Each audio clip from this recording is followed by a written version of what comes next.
নমস্কার বন্ধুরা, বানি রান্নাবান্না চ্যানেলে সবাইকে অনেক অনেক স্বাগত। আশা করি আপনারা খুব ভালো আছেন। আবারও ফিরে এলাম এক রেসিপি নিয়ে। আজ আমি আপনাদের দেখাবো ফ্রায়েড রাইস, আর তার সাথে থাকছে চিকেন কোফতা। তো বন্ধুরা, আপনারা ভিডিওটা শেষ পর্যন্ত দেখতে থাকুন। আমি এখানে ফ্রায়েড রাইসের চাল নিয়েছি। চালটাকে আমি কিছুক্ষণের জন্য ভিজতে দেবো। এই চালটা আমি 10 মিনিটের জন্য ভিজিয়ে দেবো।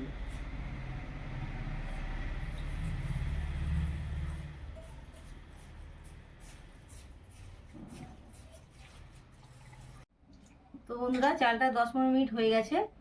এবার আমি চালটাকে গ্যাসে সেদ্ধ হতে দেবো। বেশ ভালো করে ধুয়ে নেব।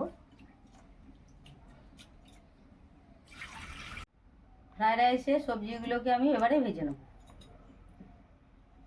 সাদা তেল দিয়ে দিচ্ছি। তেলটা গরম হয়ে গেছে, এবার আমি গাজরটাকে ভেজে নেব।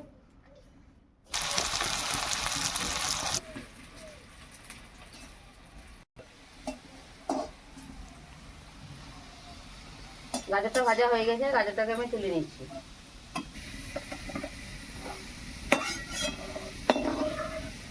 বিনসটাকে ভেজে নেব।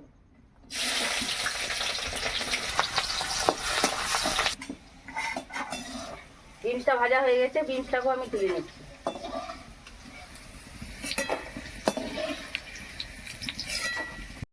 এবারে দিয়ে দিচ্ছি ক্যাপসিকাম।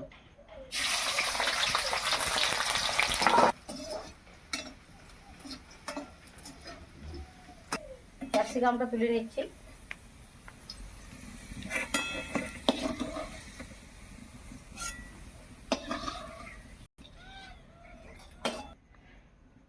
এবারে চীনা বাদাম আর কাজু বাদাম একসাথে ভেজে নেব।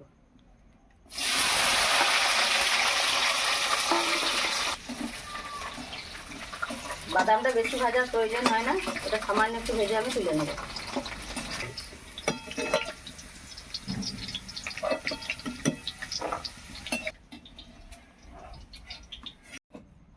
তো বন্ধুরা, ওইদিকে ভাতটা আমি গ্যাসে সেদ্ধ হতে দিয়েছিলাম।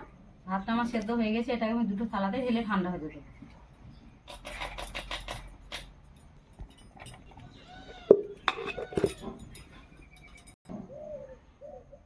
দেখুন বন্ধুরা, ভাতটা ঠান্ডা হয়ে গেছে।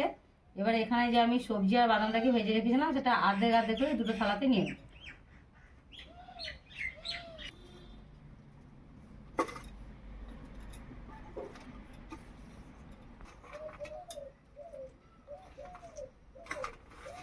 তো বন্ধুরা, মটরশুঁটিটা দিয়ে দিচ্ছি। মটরশুঁটিটা আমি ভাজিনি, ভাতটা যখন ভাজবো তখন একবারে ভাজা হয়ে যাবে। দিয়ে দিচ্ছি কিশমিশ। এগুলোকে বেশ ভালো করে মাখিয়ে নেবো।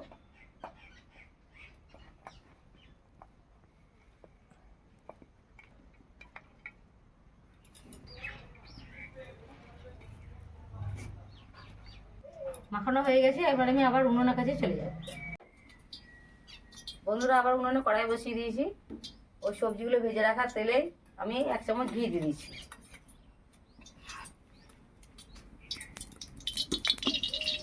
দিয়ে দিচ্ছি 2টে তেজপাতা, এলাচ আর লবঙ্গ থেতো করে নিয়েছি, দিয়ে দিচ্ছি। রাইসটাকে দিয়ে দিচ্ছি।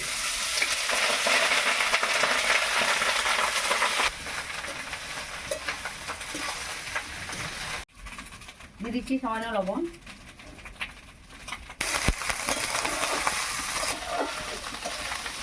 এখানে চিনি গুঁড়ো করে রেখে দিয়েছিলাম, চিনি দিয়ে দিচ্ছি। চিনিটা আপনারা যে যেমন ভাবে খাবেন মিষ্টি সেরকম নেবেন। সামান্য চেরি ছিটিয়ে আমি রাইসটাকে নামিয়ে দেবো। রাইসটা হয়ে গেছে, রাইসটাকে আমি নামিয়ে দিচ্ছি।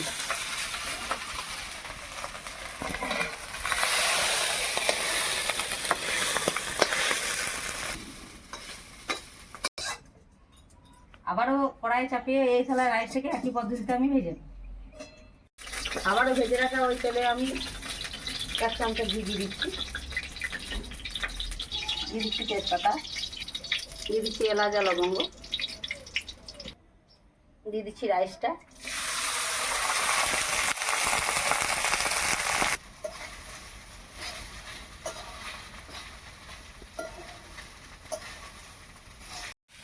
তো বন্ধুরা আমি এখানে ঘি বা তেল খুব অল্প দিয়েছি, খুব অল্প তেল ঘি আমি এই রাইসটাকে করলাম। আবারও দিয়ে দিয়েছি পরিমাণ মতো লবণ,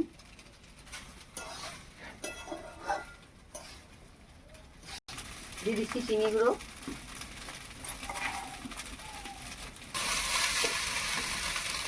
এবারে চেরি দিয়ে আমি রাইসটাকে নামিয়ে দেবো।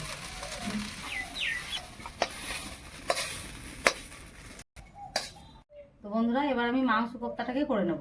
মাংস কোপ্তা করার জন্য মাংসটাকে আমি প্রথমে সেদ্ধ করে নিয়েছি। এবারে মাংসটাকে আমি হাতে করে এইভাবে ভেঙে নেব। এই মাংসটা একদম হাড় থাকলে হবে না, চিবড়া চিবড়াগুলো নিয়েছি। মাংসটা ভালোভাবে মাখিয়ে নিয়েছি। দিয়ে দিচ্ছি হলুদের গুঁড়ো, দিয়ে দিচ্ছি লবণ, দিয়ে দিচ্ছি কুচিয়ে রাখা পেঁয়াজ, দিয়ে দিচ্ছি কাঁচা লঙ্কা কুচো, দিয়ে দিচ্ছি রসুন বাটা, দিয়ে দিচ্ছি আদা বাটা, দিয়ে দিচ্ছি জিরে বাটা, দিয়ে দিচ্ছি ধনে পাতা, দিয়ে দিচ্ছি গরম মশলা, 4 চামচ কর্নফ্লাওয়ার দিয়ে দেবো। এগুলো সব কিছু বেশ ভালোভাবে মাখিয়ে নেব। এটা সব কিছু দিয়ে বেশ ভালোভাবে মাখানো হয়ে গেছে।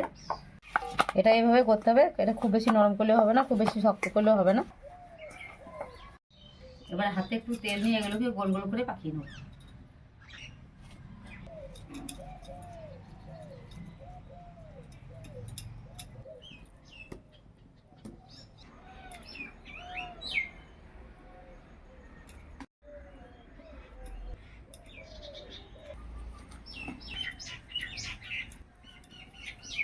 বন্ধুরা সবগুলো আমার গোল করা হয়ে গেছে, এবার এগুলোকে আমি তেলে ভেজে নেব।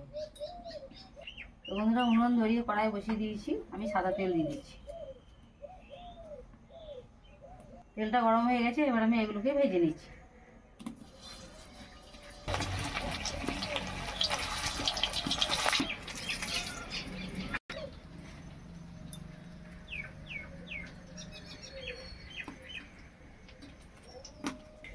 ভাজা হয়ে গেছে, আমি তুলে নিচ্ছি।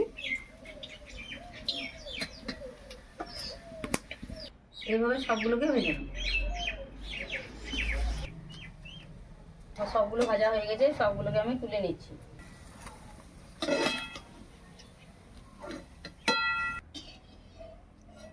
সরষের তেল দিয়ে দিচ্ছি, সামান্য চিনি দিয়ে দিচ্ছি, তেজপাতা, পেঁয়াজ কুচি দিয়ে দিচ্ছি,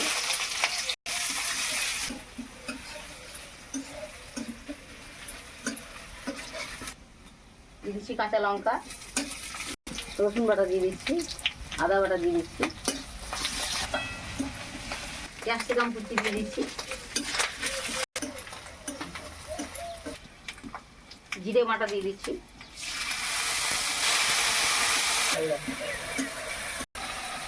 দিয়ে দিচ্ছি হলুদ গুঁড়ো,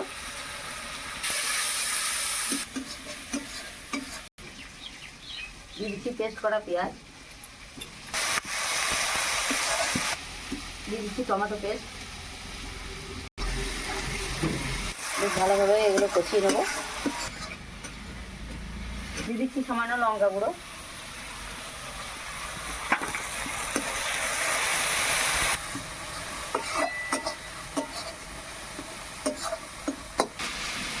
দিয়ে দিচ্ছি মিট মশলা। মশলাটা খুব ভালোভাবে কষিয়ে নেব, যাতে মশলা থেকে তেলটা ছেড়ে যায়।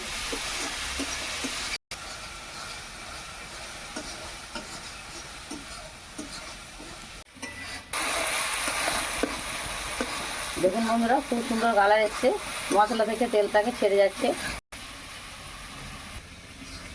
আমি আরও কিছুক্ষণ মশলাটাকে কষবো, তাই জন্য সামান্য একটু জল দিয়ে দেবো।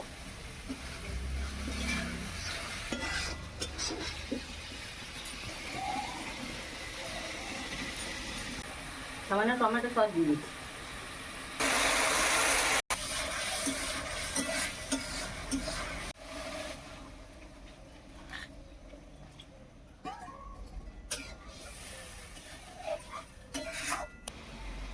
সামান্য লবণ দিয়ে দিচ্ছি। মশলাটা হয়ে গেছে, এবার আমি চিকেন কোপ্তাগুলো দিয়ে দেবো।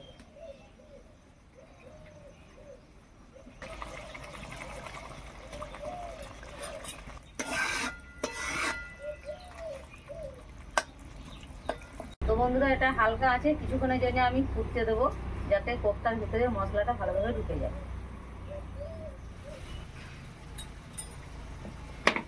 এবারে ধনেপাতা দিয়ে নামিয়ে দেবো।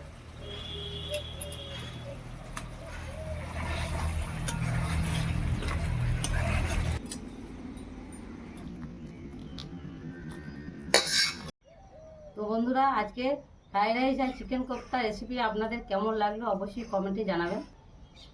এই ধরনের নতুন নতুন রেসিপি দেখার জন্য বাণী রান্নাবান্না চ্যানেলটিকে অবশ্যই সাবস্ক্রাইব করে দেবেন, বেশি বেশি করে শেয়ার করে দেবেন, একটা লাইক করে দেবেন। তো বন্ধুরা, আজকে ভিডিও এই পর্যন্তই। দেখা হচ্ছে পরের ভিডিও। আপনারা ভালো থাকুন, সুস্থ থাকুন, ধন্যবাদ।